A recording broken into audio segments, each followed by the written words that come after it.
Olá pessoal, nesse vídeo eu vou falar um pouco sobre a equação da onda. Bom, antes de apresentar a equação para vocês, eu quero só dizer uma interpretação, né, que essa equação pode ter, que também justifica o nome. Tá? Então a equação da onda ela é uma equação diferencial parcial, né? Ela vai ter uma variável no tempo e uma variável espacial. Então vai ser um u que depende de x e de t. Bom, essa equação diferencial, uma vez que for resolvida e encontrar esse nosso u, esse u, né, o que ele representa, tá? Bom, então só para contextualizar, antes de dizer quem que é o u, vocês imaginem o seguinte, ó. Imagine que a gente tem uma corda que está presa nesses dois pontos, tá? Então aqui no zero e em x igual a L. Então a gente estica a corda e depois a gente estica, ela te amarra ela assim bem esticadinha, e depois a gente puxa ela aqui para cima, ela vai ficar assim, ó, tá? Bom, no momento que a gente soltar, essa corda ela vai descer para cá, né? Então, conforme for passando o tempo, né, ela vai descer, ela vai começar a se deformar, né? Vai passar aqui como se fosse a posição de repouso dela, né? Ela vai vir até aqui embaixo, onde é o simétrico dela, e aí depois ela começa a subir novamente. Aí depois que ela chega aqui, ela desce novamente, depois ela sobe, depois ela desce. Tá? Nesse caso aqui, quando a gente constrói a equação diferencial parcial da onda, né, dessa maneira que a gente vai ver agora, a gente não tem forças externas. Tá? Então essa equação, né, uma vez que a gente resolver ela, a gente vai ter uma solução que vai, digamos assim, né, dizer que a corda ela vai descer e vai subir, e esse movimento aqui ele nunca vai terminar, né? Ele vai ficar assim para sempre, porque a gente não está considerando as forças externas. A gente pode pôr as forças externas num outro momento, tá? Mas inicialmente não. Tá? Então esse meu U de x e t, o que ele significa, né? Ele vai te dar qual que é a posição da corda, né, na distância x no tempo t. Então vamos pensar que o tempo é zero. Então esse daqui é um desenho, né, para exemplificar exatamente uma condição inicial, né? Isso daqui é uma função que depende de x, né? E como a gente está no tempo zero, então isso daqui é exatamente uma condição inicial. Então olha só, no tempo zero, então a corda está exatamente aqui, onde está esse nosso desenho aqui em azul.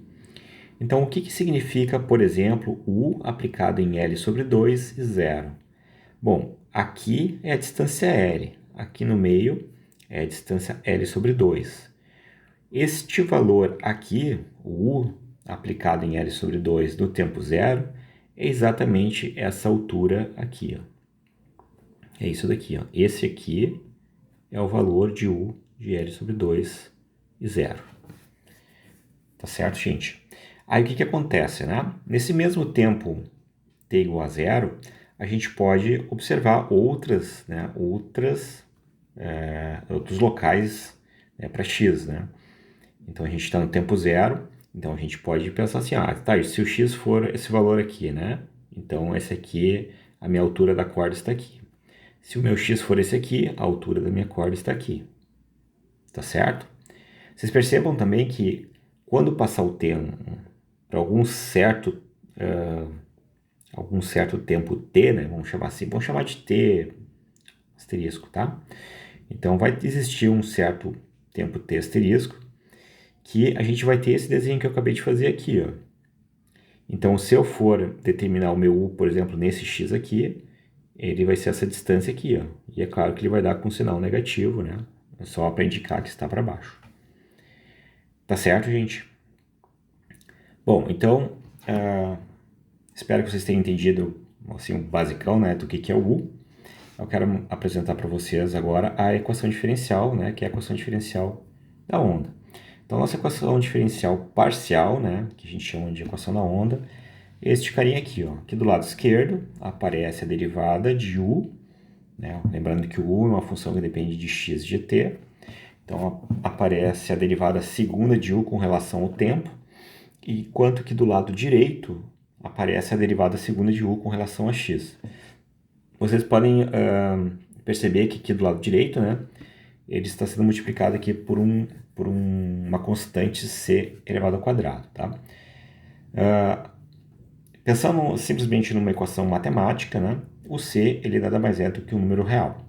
Tá? Mas quando a gente deduz, né, os físicos deduzem a equação, esse C ele tem a ver aí com a tensão da corda e também com a densidade linear, né, da corda. Tá certo? Bom, mas o nosso propósito aqui é resolver essa equação diferencial utilizando separação de variáveis. Tá? Resolver a equação da onda, essa aqui é a equação da onda é a primeira que aparece, né? Ela tem variações depois, né? Mas essa é a primeira que a gente estuda.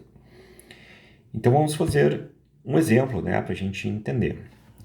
Bom, então nesse exemplo, né, a gente tem assim, ó, a gente vai considerar então uma corda que vai ter um estágio inicial dela, né? Então aqui é o 0, aqui é o L, certo? Essa posição aqui, né, a gente vai chamar de f de x, que é dada por essa expressão aqui, né? Então só para vocês entenderem, né? U aplicado em x igual a 0 e qualquer tempo igual a 0 significa que, né, quando x é 0, o U não se mexe, né? Então significa que a corda está presa aqui, né? O mesmo vai valer aqui, ó. Quando x for igual a L, o U não vai se mexer, ele vai ficar preso. Então não me importa qual o tempo que eu estou olhando, né? Não interessa qual o tempo que eu estiver olhando, quando eu fizer x igual a L, né, a minha distância, o que o meu U está variando a altura, né, da corda é sempre 0. Então significa que ela está presa também. Tá? Então, essa condição e essa condição serve para dizer que as extremidades estão presas. Depois a gente tem aqui, ó, independente de qual que é o x, né?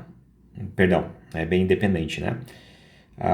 Quando eu faço tempo igual a 0, né? Então, quando escolho aqui tempo igual a 0, sobra simplesmente a variável x, né? Então eu tenho uma função que depende de x. No tempo 0, vocês pensam então que está me dando a posição da corda quando o tempo for 0. Então essa é a minha condição inicial. Tá?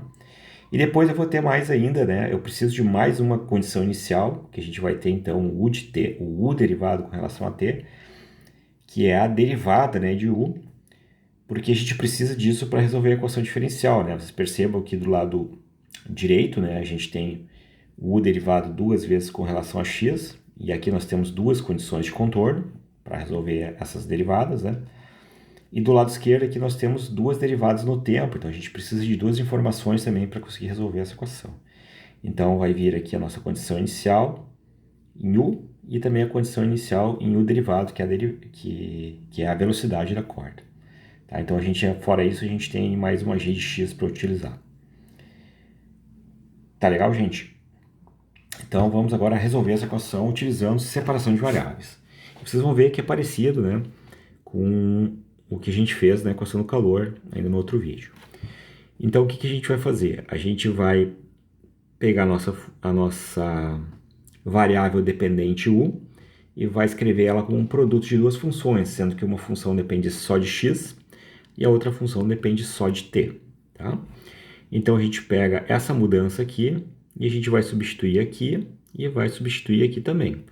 Então aqui eu fiz separado, né, a derivada segunda de u com relação a t e a derivada segunda de u com relação a x.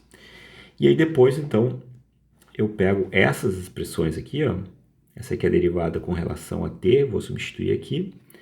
E essa daqui é a derivada segunda com relação a x, vou substituir aqui. Quando eu faço isso, eu obtenho essa equaçãozinha aqui. Tá certo? Bom, daí essa equação, né, uma vez que a gente obtém essa equação, o que a gente faz? A gente divide ambos os lados, a gente vai dividir por x vezes t. Quando a gente faz isso, a gente cai na equação 6.2, né, que é aquela mesma que a gente... ela é muito similar com aquela que apareceu na equação do calor, né? Porque o que acontece? Ó, a gente fica com uma expressão que diz o seguinte, ó, aqui eu tenho uma função que depende só de x, e aqui eu tenho uma função que depende só de t. Acontece que elas são iguais. Então isso significa que para uma função que depende só de x ser igual a uma função que depende só de t, não tem jeito, elas têm que ser constantes, tá? Então a gente vai dizer que isso aqui é igual a um número real, né? E aqui a gente poderia chamar de qualquer coisa, né? Só que é muito comum na bibliografia chamar de lambda, né? E aí algumas pessoas chamam de menos lambda, outras chamam de mais lambda, né? Isso aqui não vai mudar nada se a gente for fazendo os cálculos com coerência, tá? Eu sou um daqueles que adota o menos lambda, porque eu acho que as equações que aparecem depois ficam um pouco melhores com o menos lambda, tá? Mas o importante mesmo é que isso aqui seja um número real. Se vai ter menos ou se não vai ter, isso aí vai mudar pouca coisa depois, né? E como eu disse para vocês, é só fazer com critério, né, os cálculos que não vai mudar nada, tá? Só olhando por cima assim tem alguma diferença, né? Mas os resultados não mudam, tá certo, gente? Então aqui a gente vai separar em duas equações. A gente vai primeiro agora dizer que x' dividido por x é igual a menos lambda, e aí nós vamos ter uma equação em x, que é essa daqui, tá? Que depois vai implicar nessa daqui, que é uma equação diferencial ordinária de segunda ordem com coeficientes constantes. Depois que a gente resolver essa daí, a gente volta para cá e a gente vai fazer esse aqui igual a este aqui. E a gente vai ter uma outra equação diferencial ordinária de segunda ordem com coeficientes constantes. Então a gente vai resolver uma e depois vai resolver a outra. Então a gente inicia aqui pela equação em x, tá? Bom, então aqui eu tenho uma equação diferencial ordinária e eu vou precisar das condições de contorno para resolver essa equação. Então eu vou para as condições que eu conheço, que ainda estão na variável u. Tá? Então quando eu utilizo o método de separação de variáveis, ou seja, eu substituo u por x vezes t, né? Vamos pensar na primeira aqui, tá? Então eu tenho que u aplicado em 0 e t é igual a 0. Então isso aqui vai me dizer, né, quando eu usar essa modificação aqui, né, que o x grande aplicado em 0 vezes t de t é igual a 0. Bom, daí aqui eu vou tirar que o t, né, eu vou supor que o t não é 0. E daí, então, eu vou concluir que o x em 0 é 0. Tá, só para explicar rapidamente, né, a gente está procurando o u como sendo x grande vezes t grande. Tá? Então, eu não posso supor que o t grande seja sempre 0, porque senão o meu u vai ser sempre 0. E aí a minha solução vai ser trivial, e é uma solução que não me interessa. Tá? Então, por isso que a gente vai dizer que o t não é 0. Então, eu tenho aqui uma primeira condição de contorno para essa minha equação diferencial ordinária. E depois, de forma totalmente análoga, né, a gente obtém aqui a segunda condição de contorno para a minha equação diferencial ordinária. Bom, daí então o que acontece? Nós acabamos de constituir um problema de valor de contorno, que na verdade é um caso particular do problema de Sturmoville regular. Tá? E neste caso aqui, né, comparando com o outro vídeo que eu fiz, resolvendo a equação do calor, é exatamente o mesmo problema de Sturmoville, exatamente o mesmo. Tá? Bom, então aqui a gente sabe, né, que a gente tem que começar a observar a gente tem que testar quais os valores de lambda que resultam em soluções não triviais. E aí, como a gente fez outra vez, né, a gente sabe aqui que se a gente testar lambda menor que 0 ou lambda igual a 0, a gente sabe que só vai encontrar soluções triviais. Agora, quando a gente for testar lambdas positivos, né, a gente vai ver que alguns deles nos interessam, né, que são os casos, né, em que o lambda ele é igual a nπ sobre L, tudo isso elevado ao quadrado. Tá? Esse lambda é assim por causa das condições de contorno que nós temos. Né? Bom, daí o que acontece? Né? Então, só para voltar aqui, ó, acontece que quando então, este cara aqui, né, ele é nπ sobre L elevado ao quadrado, então, quando a gente resolve isso daqui, a gente encontra um xn que não é zero, né? A gente encontra o xn, esse cara aqui, ó.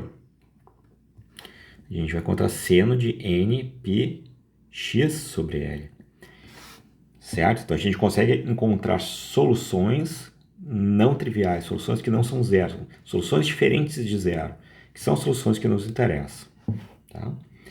Então, mais que isso, né? Esse xn aí, como são todas soluções do mesmo problema de Sturmoville, a gente sabe que se a gente pegar o conjunto, né, formado por esses xn's, pelas autofunções, eles são um conjunto de funções ortogonais. Tá? Lembrando que ortogonal, nesse caso aqui, né, significa que xn vezes xm, eu pego duas autofunções distintas, né, no intervalo que eu estou estudando, isso daqui vai ser zero se o n for diferente do m, né? E vai ser diferente de zero se o n for igual a n, tá? Isso é a definição de ortogonalidade. Tá certo, gente? Então, feito isso, a gente resolveu o nosso problema em x e a gente passa para o problema em t, né? Na verdade, eu estou falando problema, mas é a equação em t. Então, agora nós temos essa equação diferencial que é equivalente a essa daqui, tá?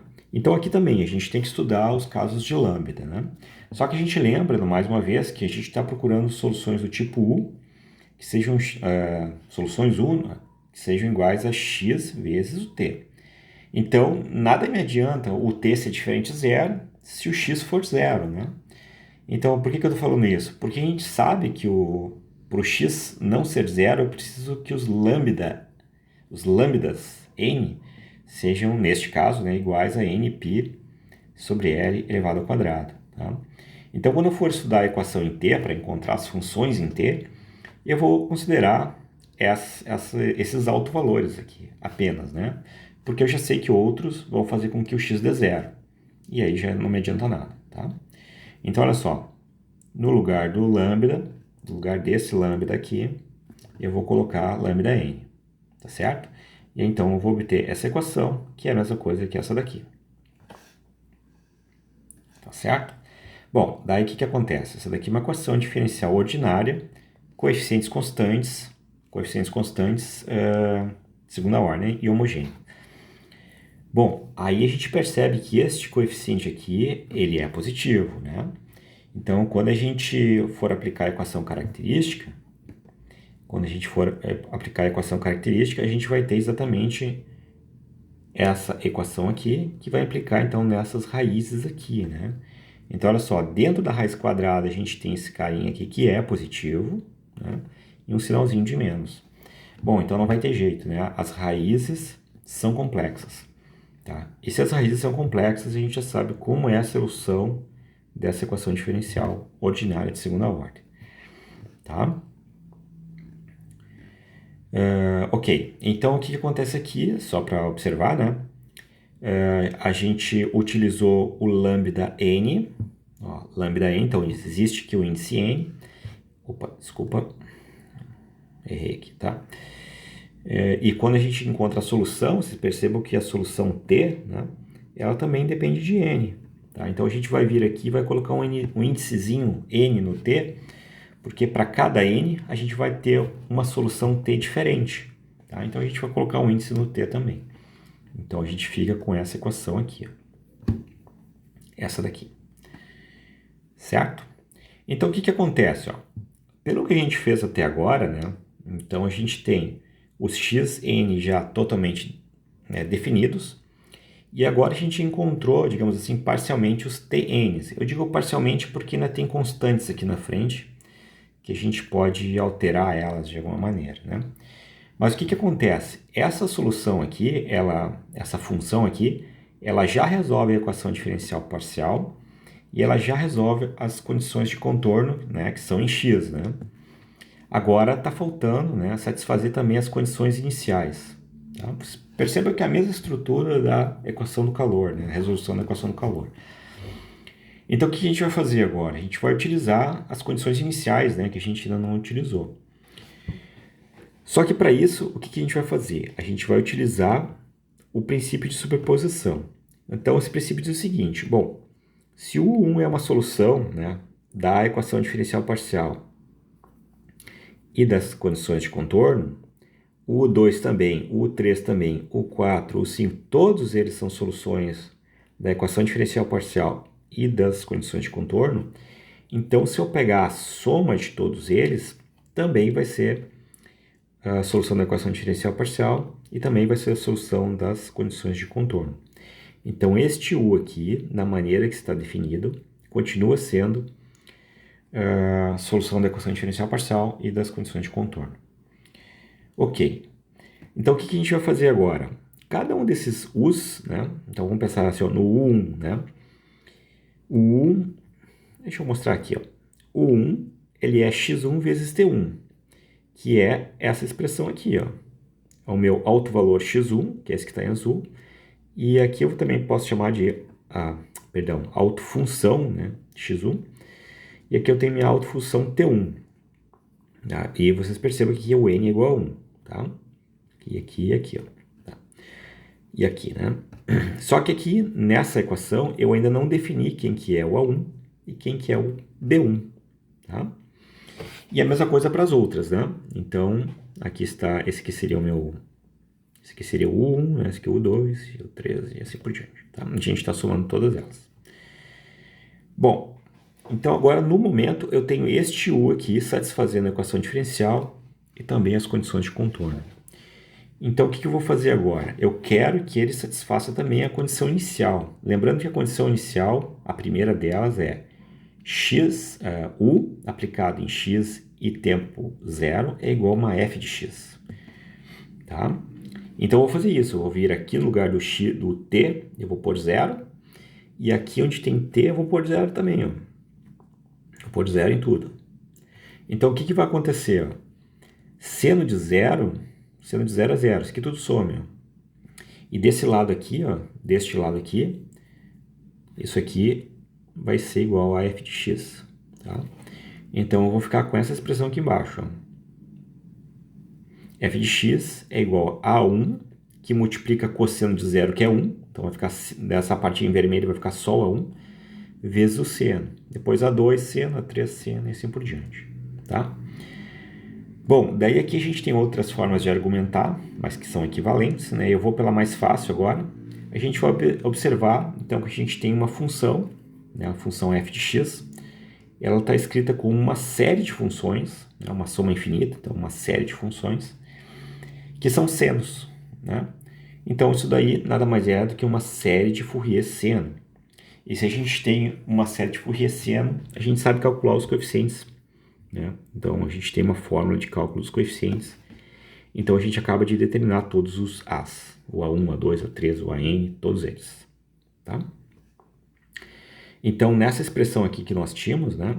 Então, esses caras aqui já estão todos definidos. Ó, tá? Tá faltando agora os B's, né? Quem que é o B1, quem que é o B2, quem que é o B3. Tá legal? Bom, então o que a gente vai fazer agora? A gente vai utilizar a outra condição inicial, né? Que dizia o seguinte, ó, o derivado, né, com relação ao tempo, aplicado em x e no tempo zero, é igual à função g de x. É isso que ele dizia. Bom, então eu preciso, né, para aplicar em zero, né, a derivada, eu preciso primeiro derivar a função u. Então é isso que é feito aqui, ó. Essa aqui já é a derivada da u. Tá? Então eu peguei essa expressão aqui de cima, essa daqui, ó, e derivei com relação a t. Então, quando a gente deriva, então aqui está a expressão, né? É bem tranquila a derivada, porque a derivada é de senos e cossenos. A expressão fica um pouco maior, mas o que acontece, né? Aqui vai ser a mesma coisa. Quando eu fizer t igual a zero, tá? Então olha só, no lugar do t eu vou botar zero. Então eu vou vir aqui, onde tem t, vai tudo zero. 0, 0, 0, 0 e 0, tá? Do lado esquerdo, eu vou ter a g aplicada em x. Do lado direito, né, olhando para as expressões que estão em vermelho, que dependem de t, né, seno de 0 a 0. Então agora esse aqui vai sumir, esse aqui vai sumir, esse aqui vai sumir. Os cossenos de 0 são todos iguais a 1. Né? Então vai ficar assim, ó. Nós vamos ficar com essa expressão aqui, ó. Aqui tem um erro, gente. Esqueci de tirar. Isso aqui não tem mais, ó, porque aqui é cosseno em zero, né? Ó. A gente vai ficar com essa expressão aqui, ó. Tá? Isso aqui, onde eu risquei aqui é 1, tá? Porque eu esqueci de tirar, né? Vou arrumar depois. Então a gente vai ficar com essa expressão aqui, que apesar de ser um pouco diferente, né? Vocês pensam que a gente pode pensar que isso daqui é assim, ó, g de x é diferente, só tá escrito diferente, ó. Eu posso escrever assim, ó, como se fosse d1 seno de πx sobre L, mais d2 seno de 2πx sobre L, mais d3 seno de 2πx, 3πx sobre L, e assim por diante. Então, o que acontece? Ó, isso daqui é uma série de Fourier, seno novamente, né? Série de Fourier seno novamente. Onde esse D1 é igual a esse cara aqui, esse D2 é igual a esse daqui, e assim por diante. Tá certo? Então, olha só, aqui ó, é como se fosse o meu DN. Ó, é como se fosse DN igual, pode ver que é a mesma forma do cálculo dos coeficientes da série de Fourier seno. 2 sobre L, integral de 0 a L, da função que a gente está, né, estendendo com série de Fourier, g de x, vezes seno de npx sobre L dx. Né? Só que aqui, né, a gente sabe quem são esses DNs, né? Então aqui os DNs são esses carinhas aqui. Tá legal? Então agora basta a gente isolar os BNs, que é o que nós queremos, né? E a gente vai ter a fórmula aqui dos BNs. E pronto. Por que é pronto, né? Deixa eu voltar aqui para vocês verem. Ó. Nós tínhamos aqui em cima nós já tínhamos determinado quem que era o A1, A2 ou A3.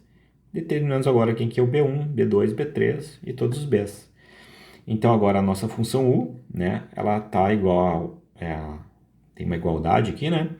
Igual uma série, e a gente conhece todo mundo na série. Então, o problema aqui está resolvido. Essa daqui, então, é a solução da nossa equação diferencial parcial da onda. Tá? Eu vou fazer que nem eu fiz na equação do calor, eu vou fazer aqui rapidamente, né, um segundo exemplo, já aproveitando o primeiro, só para dar alguns valores, tá? Então, olha só, eu coloquei aqui o L igual a 3, né, que a gente pode ver daqui, ó, L igual a 3. Essa daqui é a minha função f de x, essa aqui é a minha f de x, e essa daqui é a minha g de x, tá? E o que mais que eu fiz? Daqui, né, a gente pode ver que o c ao quadrado é igual a 4. Tá? Então eu estabeleci alguns valores aí para as funções que antes a gente tinha feito um pouco mais geral. Tá? E eu mantive aqui as condições de contorno em zero. Tá? Então eu vou usar exatamente o exemplo anterior, né, o que a gente fez. Então aqui está a equação. Tá? E aqui eu calculo quem são os coeficientes ANs e os coeficientes BNs. Né? É claro que o BN, né, a gente vai colocar aqui dentro de uma função zero, vai dar zero. Né? O AN já é um pouco mais chato, né? Se a gente for fazer isso aqui na mão, vai passar trabalho, né? Eu usei um software, né? Mas aqui nós temos um polinômio de grau 2, né? E aqui nós temos um seno. Então a gente pode usar aqui integração por partes para encontrar, né, quem são os ANs. Tem que usar a integração por partes duas vezes. Aí depois a gente isola ali direitinho, né? E determina quem que são os ANs. Tá legal? Então aqui nós temos os ANs, aqui nós temos os BNs. E aí nós substituímos esses carinhas aqui, né? Opa! Aqui, na equação, né? Então a gente vai substituir aqui e aqui. Vocês podem ver que esse aqui já vai sumir, né? Então não vai ter seno, vai ter... No tempo, né? Vai ser o cosseno. E na variável espacial vai ser o seno em x. Bom, aí então o que acontece, né? A gente vai ficar, deixa eu apagar tudo isso aqui, com essa solução aqui, né? Tá? Então eu substituí os ANs, os BNs, as funções, né, tudo certinho. E a gente ficou com essa função aqui. Aí só para mostrar o gráfico para vocês, né? Aqui a mesma história da equação do calor, né? Uma série, né? Então a gente tem infinitos termos. O computador não vai fazer para nós, não adianta. A gente vai ter que limitar essa soma aí numa soma parcial. Então aqui novamente eu fiz uma soma parcial com 5 termos. E já deu para ver mais ou menos o que a gente queria, né? Então, só para vocês verem, olha só, aqui nós temos o eixo x, daqui para cá é o eixo x, né? Nesse sentido, e daqui para cá, então, é a passagem do tempo, tá? Então, a gente pode pensar o seguinte, ó, quando o tempo é zero, eu tenho essa parábola aqui, né? Essa parábola aqui, que tem que ser exatamente a minha f de x, né? Que se eu não estou enganado, ela é 1 sobre 4, nesse exercício, né? Que multiplica x, aqui é 3 menos x. Deixa eu só dar uma conferida aqui em cima. X, 3 menos x, é isso mesmo. Tá? E vocês podem ver que ela está bem apropriada, né? É isso aqui mesmo que a gente queria. Aí conforme vai passando o tempo, né? Você imagina que essa aqui é a corda, né? Conforme passa o tempo, né? A corda, ela vai descer, né? Depois ela vai subir, depois ela vai descer, depois ela vai subir, vai descer e vai subir. Tá? Então esse gráfico é o que a gente realmente estava esperando. Tá legal, gente? Falei meio rápido, mas é que isso daqui vai longe, né? Já foi meia hora de vídeo. Mas é isso. Até a próxima. Um abraço a todos.